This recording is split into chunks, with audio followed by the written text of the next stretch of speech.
to say we do not need to be concerned because nothing will happen which is not allowed for by the Constitution. That the changes to the Constitution, to Article 25.3, has been fended off in Parliament, is really of very little comfort to us as title deed holders, because we can be maimed within the ambit of the Constitution. The Constitution does not guarantee market-related compensation. It has not since 1996. The Constitution says, Article 25.3, that when they expropriate, then market value is but one of at least 5 other yardsticks which they can use to determine how we will be compensated. The others are really very vague. They can consider the current use of the land, but exactly how they quantify that in terms of the numbers, the Constitution does not say that. They can consider the history of acquisition, but exactly what it means is very vague. What can they deduct for that? The historical investment of the state in a piece of land can be considered. I remember in 2013, during the marking of the 2013 Land Act, the centenary, in Cape Town, at the University of Cape Town, I was part of a dinner table where a number of ministers also sat. Toko Didiza was also there. Tina Joemat-Pettersson was also there. Gillian Quinty was also at the table. And I asked about this. I wanted to know, how will we do the maths? And on this point, they said, we must remember that there were times when government subsidized certain initiatives. There was a time in the late 40s, early 50s, when government actually subsidized the fencing of farms. We had 2 droughts during the 1960s, where government subsidized the drilling of boreholes. And they feel they've already paid for it. They cannot pay for it twice. So they want to deduct that investment by government. And then the remark was also made, there were times when even the interest rates were subsidized. Now, how you would use, or how you would calculate the impact of that on the value of the land today is to us a mystery. It causes a lot of confusion. It causes a lot of uncertainty. But then the issue for a farmer is how to make ends meet. Next, how to decide which strategic investments you will make on your farm, how you will develop. And there's no standstill position on a farm. On a farm, there's either progress or deterioration. If you don't keep developing your farm, it goes downhill.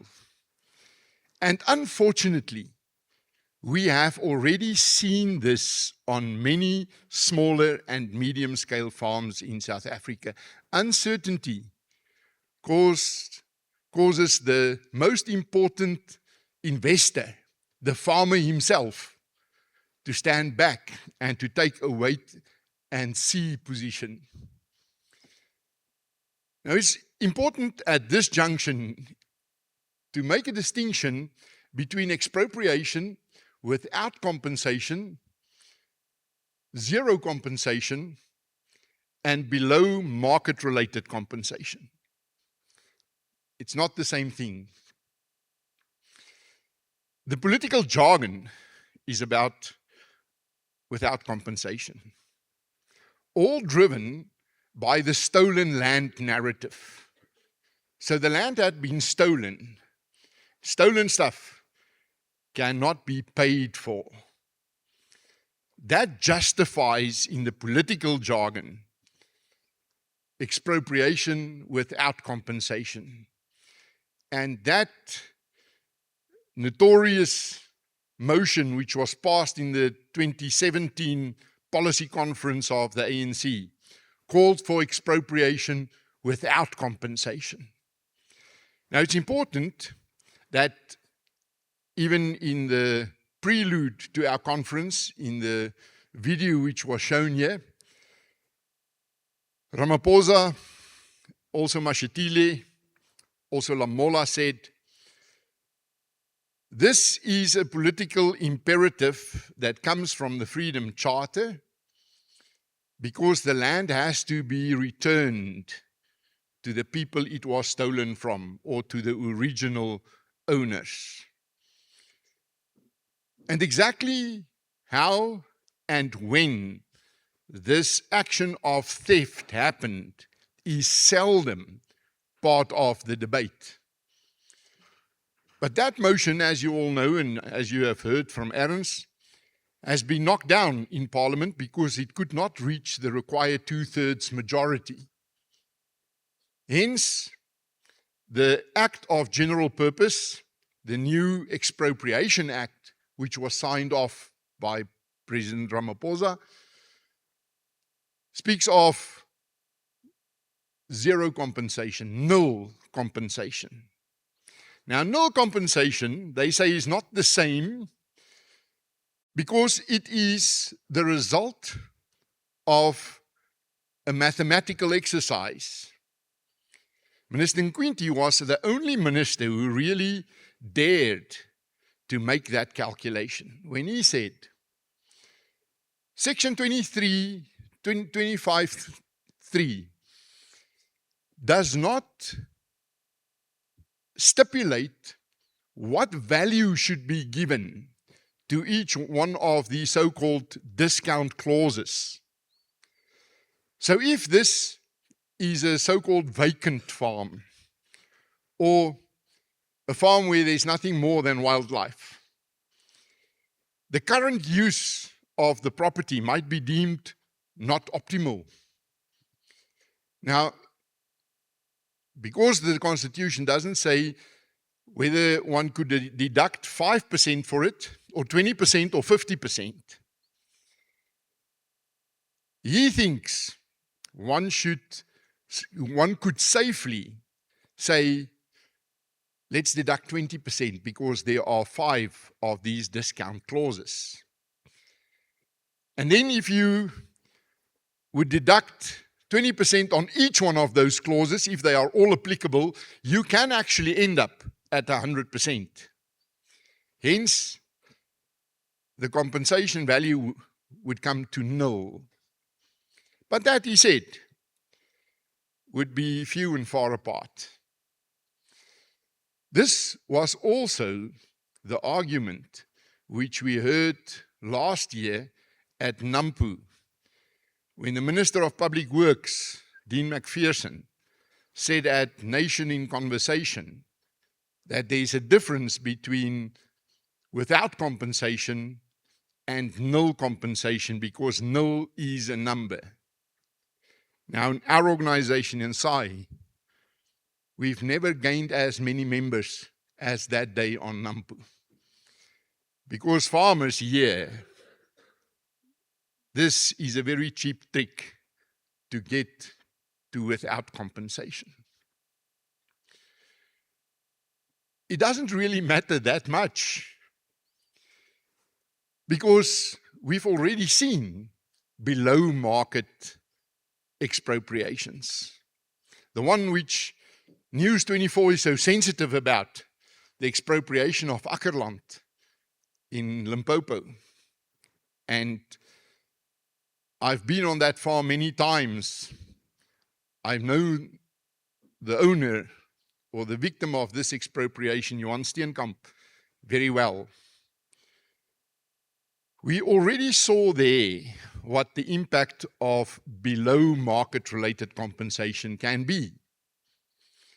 The value, according to 4 professional valuers, of which I was one, I valued that farm for capital gains purposes in 2004. The value is around 80 million. This farm was expropriated at 20 million.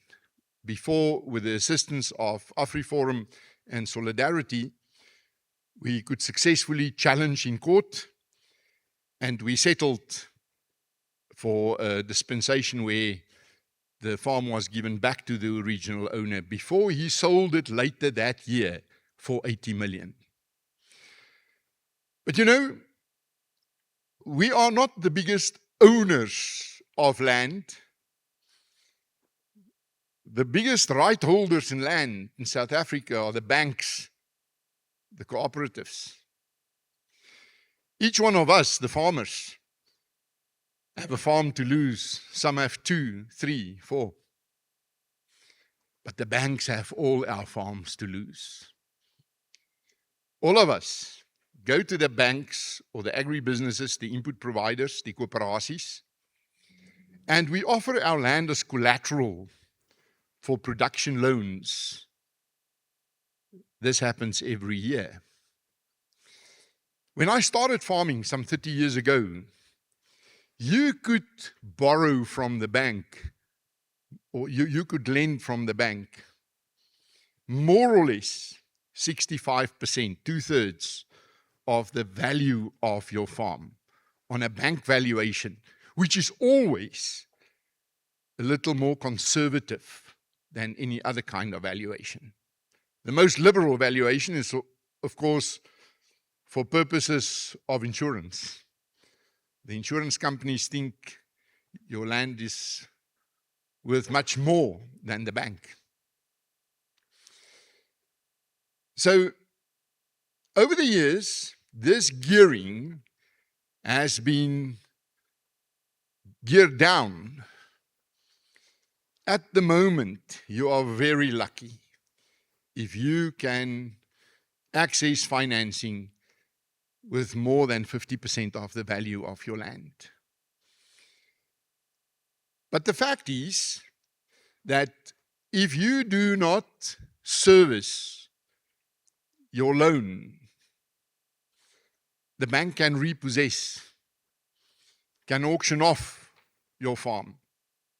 So the banks is a key party of interest in this whole expropriation debate, but completely absent.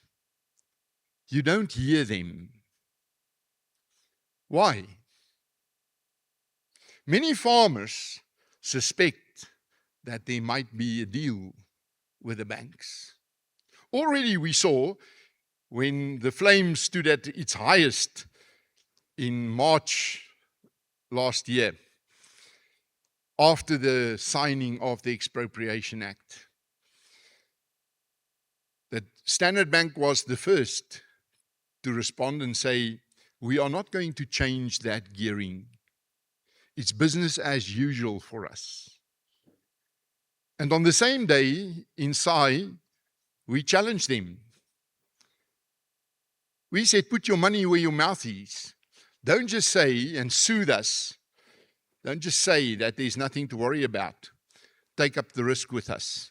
Why don't you say, should you be expropriated at 50% of the value of your land, we will write off 50% of your mortgage? Why don't you carry the risk and the loss with us? And of course, there was absolutely no response to that. But the fact is, if they would expropriate us today at 60% of the value of land. The implication will still today be that the bank and the agribusiness would get their outstanding debt, and the farmer will walk out naked. This is why we are fighting so hard for market-related compensation, asking what is wrong with market-related compensation. Yes, the Constitution does not guarantee it, but it also does not prohibit it. What is wrong with market-related compensation? Why not give the farmer what he should get? So for us, the battle against without compensation, at no compensation, and below market value compensation is the same battle. It's the same outcomes for the title deed holder. SAI is also today, by far, the biggest voice for farmers in Zimbabwe. Both those who are still farming, and there are 319 of them, and those who have fled the country, and many of them today live in South Africa, New Zealand, Australia, Canada, the UK, Zambia, Tanzania. We have really seen where this road goes. For us, it is like looking at the movie the second time. But you see, the story of expropriation in Zimbabwe started with the Guguriundi massacres, the Matabeles, 1984, 1985, the 5th Brigade of the North Koreans. And today, we have networking partnerships and members in that community. Also with the Traditional Authority, which is hosted at the moment in KZN. Also with 2 of the political parties. Interestingly enough, the Matabele people, and 604 of them, lost their land in the Guguriundi. They are as sensitive about the cattle that was taken as they are about the land that had been taken. And they demand not only the restitution of the land, but also they want their cattle back. Then came the fast-track land reform program after ZANU-PF lost a referendum in 2000. And remember, in Zimbabwe, it did not start because of a decision by government. ZANU-PF never said, this is the day, now we are going to grab the farms. Wild gangs, so-called war veterans, started to invade the farms. And they were the cornerstone of ZANU-PF support. Having lost this referendum, ZANU-PF was left with a very simple option. Either go against the core of your constituency or ride the tiger. And they opted for the latter. They only changed the Act and the Constitution 5 years later. The Constitution was only changed in 2005 to allow for the land grab in retrospect, working backwards up to 2000. And of course, we all know what the impact of that was on the Zimbabwean economy and the value of the currency. It collapsed 6 times. We still have not seen the kind of inflation as we had seen in 2008 in Zimbabwe. There was this farmer who once told me that he had to send a worker to the farm shop to buy bread and milk in the hope that there would be bread and milk. But he had sent him with a wheelbarrow full of notes. But there was no space to take the wheelbarrow through the door. So he left it outside to see if there are bread and milk on the shelves. When he got out, somebody dumped the money and stole the wheelbarrow. Unfortunately, in the debates in South Africa about compensation, the impact of that on the economy is not yet debated by those who favor expropriation without or at less than market-related compensation. Now, because they felt it in Zimbabwe, the Zimbabwean government started to engage with us. Actually, they refused to engage until 2008 when we won a SADC tribunal case against them, and even until 2012 where the tribunal was disbanded on their demand, and we are currently in court in Windhoek to get judges appointed to the tribunal again, because our own constitutional court found that the tribunal is not closed. It is just that they stopped appointing judges. So we are trying to force SADC heads of state to appoint judges again. But then already in 2014, they reached out. I was then the president of SACAU, our Southern African Confederation of Agricultural Unions, when Mugabe the first time said, we want to talk about compensation. We are willing to compensate, but only for improvements on farms, not for the land, because the land was stolen. I met the old man twice. He was adamant that even in terms of the Lanchester Agreement, the British should pick up the bill for the land. And that any deal on compensation can include a clause saying the government of Zimbabwe would add its weight to the pressure on the British government to pick up the bill for the land part. Now, from the first farm that was expropriated or which was invaded in 2000, we, or the farmers' constituency, did proper valuations on each one of those farms. It was done by a consortium of valuers, Valcon, and at the time, the total value was $11.5 billion. Now that is still the figure which is being worked on today. The time value of money is not being considered, but we got to a concept agreement in 2017. We got all 4 national farmers organizations to put their stamp on it. I had the privilege of convening the meetings between these farmers organizations in Harare. And we took this value proposition to Mugabe. And about 2 weeks later, he said that he wanted us to revisit 3 or 4 paragraphs in it. But before that could happen, before the next engagement with him, he was toppled. So we had to start all over again to talk about compensation. We ended up with a global compensation deed, which was signed on the 29th of July, 2020.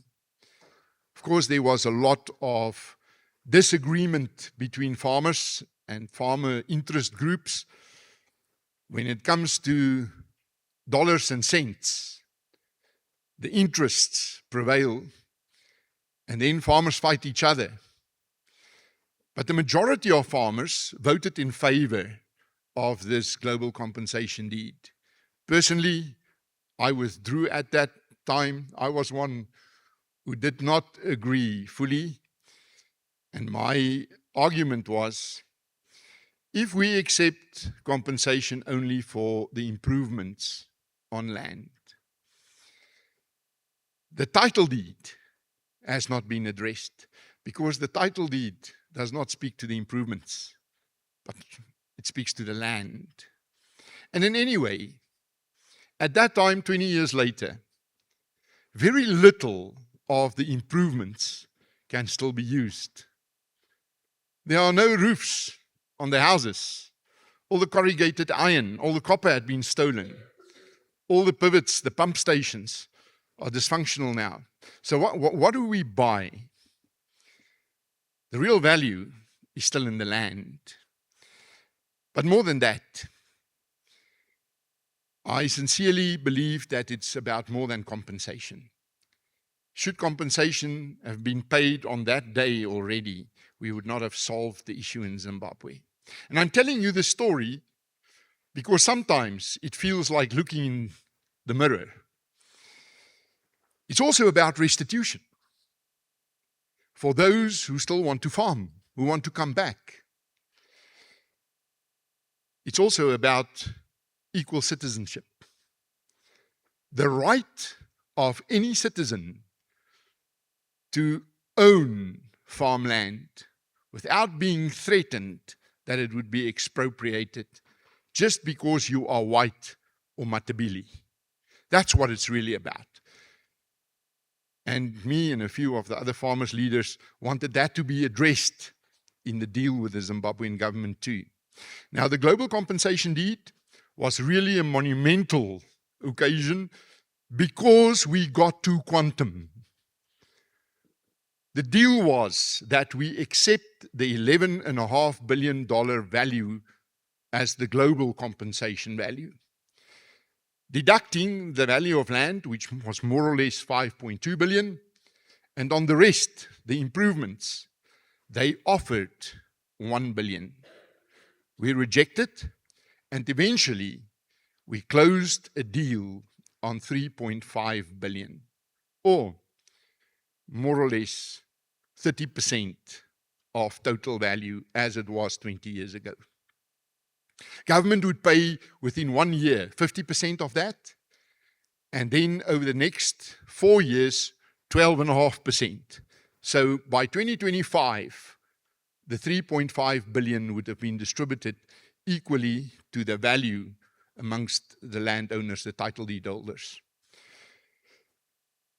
But the government of Zimbabwe closed this deal because they believed that this would open up the doors of the World Bank and the IMF again. This would be the key to lifting the Zadira sanctions, and it was not. So by the end of July 2021, no compensation came. It was unilaterally extended for another year. They did not perform by the end of, by the middle of 2022.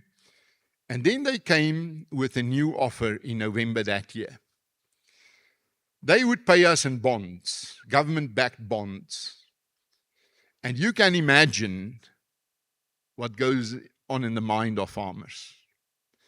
If a government can cancel title deeds, just imagine what they can do with government-backed bonds over the next 10 years while we wait for them to mature.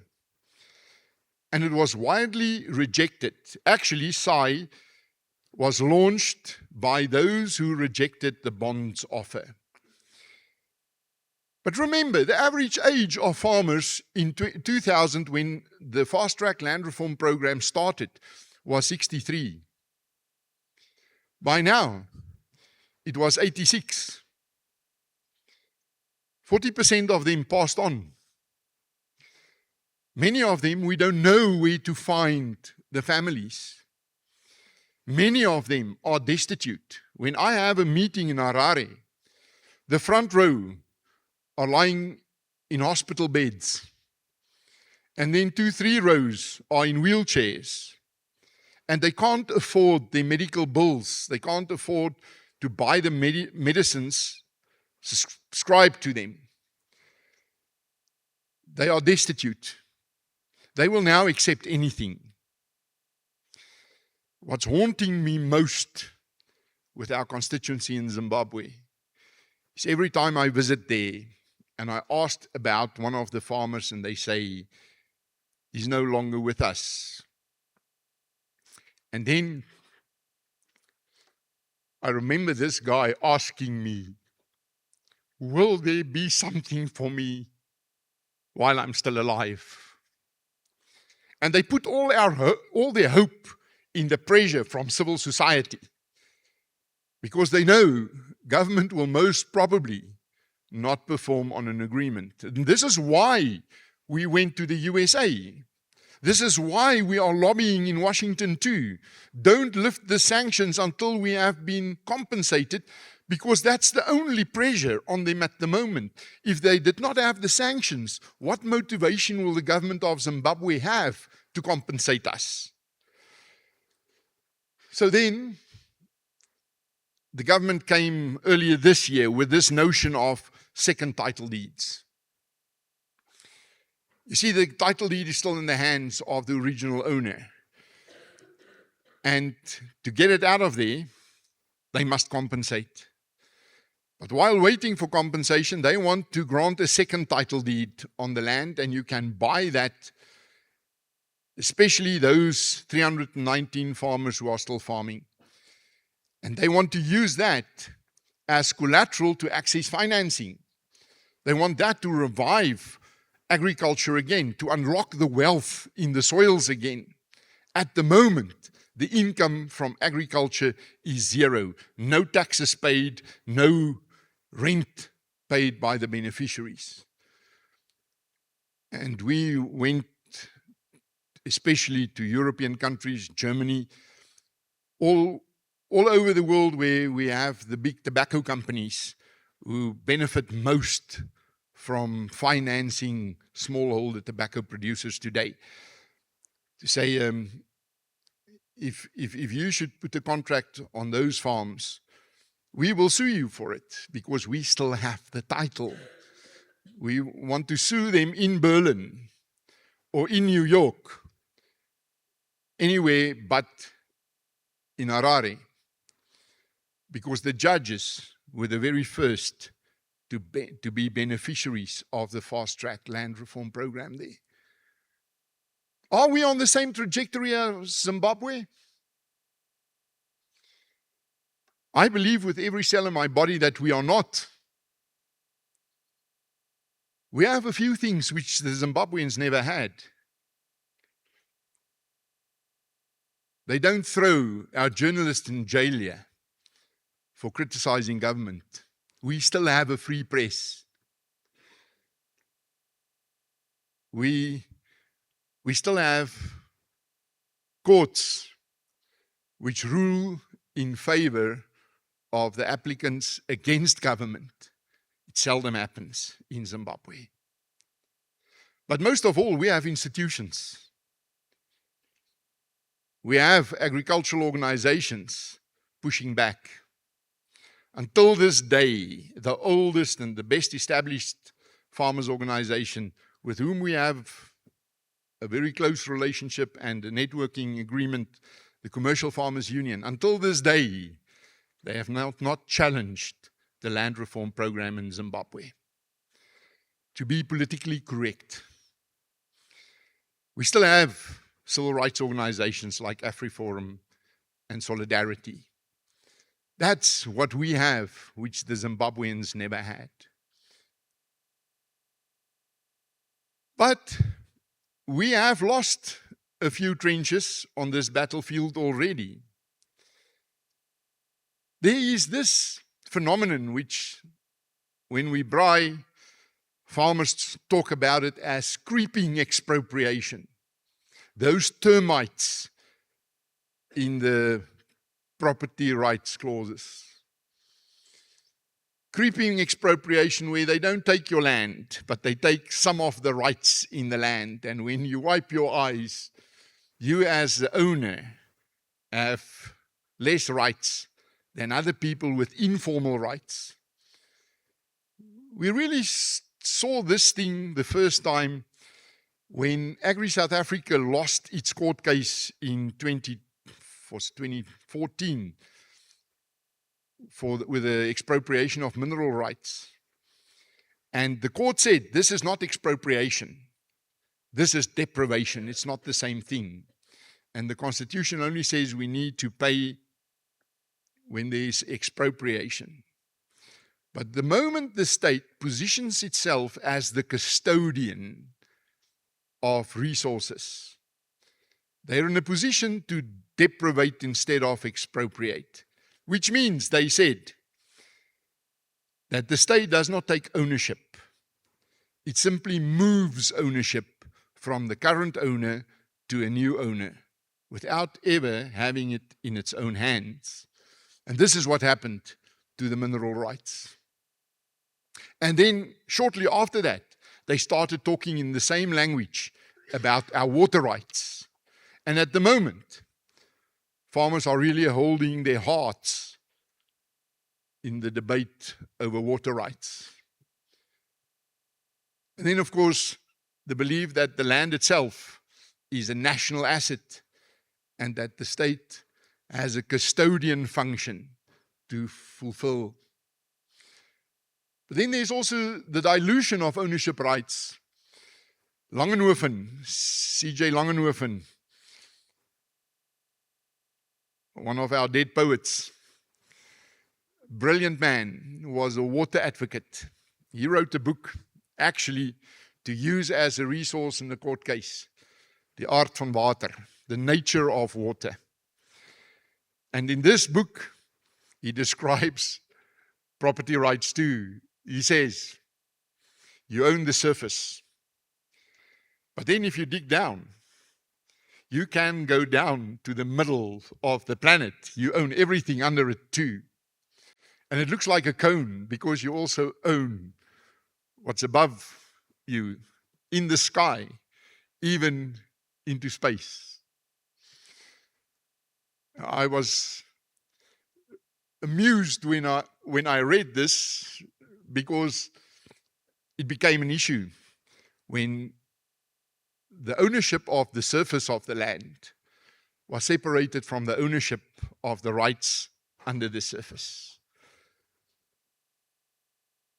And these days, farmers in Mpumalanga, mostly Delmas district, are battling with mineral rights holders who come onto their farms to explore and then to open mines. And it's mostly the end of their farming. Then there's this phenomenon of trespassing. In more than 100 cases, not one was even investigated by the police. The police does not deem trespassing as a serious enough crime to act against it. And it's not only trespassing in terms of people walking over your farm or camping there. It's the cutting of fences, chasing cattle and goats and sheep in there. We actually found a way to bypass it recently by going to the magistrate's court and getting an interdict against it, and then charge the perpetrators in terms of the interdict instead of in terms of the crime. It works for us so far, but it costs a lot of money and time and effort. Poaching and theft, fishing in farm dams. The argument, even in the courts, is that you can't prove ownership of those fish. Then there's the Extended Security of Tenure Act, which was already passed in 1997. Tenure Security Act. If you have somebody who live on your farm, you cannot evict them. You must go through a lengthy court process. It's not easy to win in that case. And while the flames are very high in the debate on illegal immigration, only yesterday, farmers said to me and Benny, my colleague from TAU, who will have a similar conference later this year at Cape Nampu in September. We discussed how to deal with the issue of foreigners working on our farms. There are probably hundreds of thousands, if not on farms elsewhere in the value chain. One of the reasons why farmers would favor the appointment of the Zimbabweans or the Mozambicans or the Malawians is when their contract for employment is over, they leave the farm. Local workers know they can stay on the farm. There's nothing you can do. They even rent out their own homes so that they can stay on your farm. ESTA is one of the pillars of eroding property rights on farms. And with the Maladora case, which we lost last year, this security of tenure rights was extended to livestock too. They can keep livestock too. Now, what a nightmare when it comes to animal health, especially in the stud breeding industry. You do selection, you pay millions for a bull, but now there are a few other bulls on the same farm too, and you need to keep them out.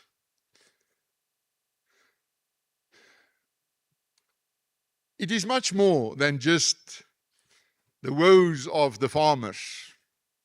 Julle kan dalk dink, ja, ons boere kla altyd. Nog iets om oor te kla.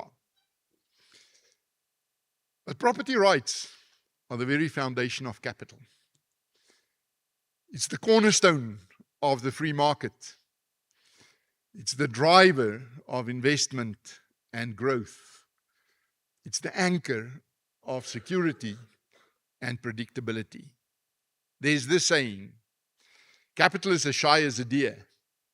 When you scare it, it runs. Kapitaal is so skugter soos 'n kudu. As hy skrik, dan hol hy.